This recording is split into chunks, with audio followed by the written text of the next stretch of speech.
Benjamín Gagiola para Corte de Caja, Historia Política. El presidente Obrador les ha llamado corcholatas, pero todos sabemos que en realidad son aquellos que en los 60s se les empezó a denominar los tapados. Y es que la figura del tapado es una figura que nació del ingenio del caricaturista Abel Quesada, ese cartonero monero que publicaba en Excelsior y que dibujó con una capucha y fumando cigarros al que sería el sucesor de Ruiz Cortines, que acabó siendo el hombre del Estado de México, López Mateos. Desde entonces se habla del tapado, del hombre que el presidente saliente tapa, esconde, protege para evitarle desgastes, crisis o que se lo descalabren o le echen bola.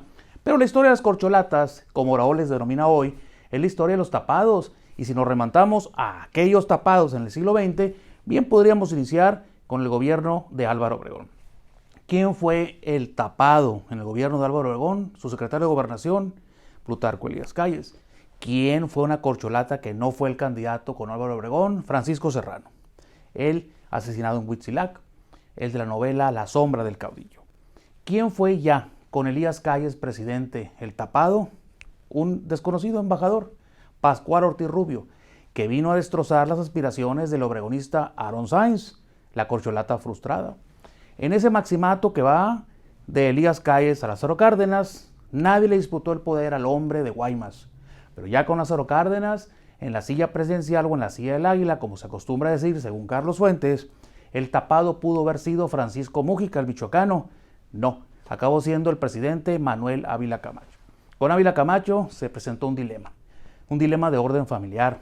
La corcholata pudo haber sido el hermano, sí, Maximino Ávila Camacho pudo haber sido presidente de México después de Manuel, pero murió sospechosamente en esas fechas. Arráncame la vida, la novela y la película, así lo consigna. Y el presidente se decantó por el veracruzano Miguel Alemán, que había sido su coordinador de campaña y secretario de Gobernación. Con Miguel Alemán, veracruzano, quien es la corcholata frustrada, el doctor Pérez, secretario de Gobernación que fallece temprano. Después Casas Alamán, y no pudiendo sondear la reelección, Miguel Alemán se va por un veracruzano, Ruiz Cortines.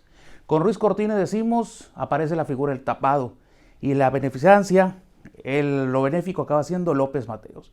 Con López Mateos empieza una sucesión tersa porque desde el principio se decantó por Gustavo Díaz Ordaz, pero Gustavo Díaz Ordaz pudo haber elegido a otro y se fue por Echeverría, que fue la corcholata destapada, y no fue Alfonso Corona del Rosal. Simple y sencillamente, Tlatelolco y los Juegos Olímpicos incidieron en la elección del hombre de Puebla, Díaz Ordaz. Ya con Díaz Ordaz fuera, Echeverría fintó con que su hombre en la presidencia sería Mario Moya Palencia, el secretario de Gobernación. No fue así, fue José López Portillo, su amigo de la infancia. La corcholata ya con López Portillo pudo haber sido Javier García Paniagua. No fue así, fue Miguel de la Madrid.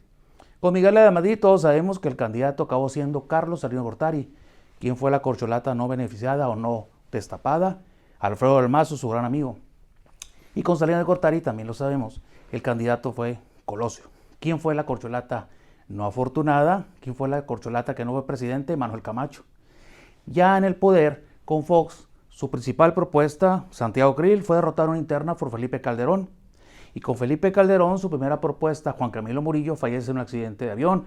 Corcholatas derrotadas por la historia, la interna o la vida, y entregaron el poder.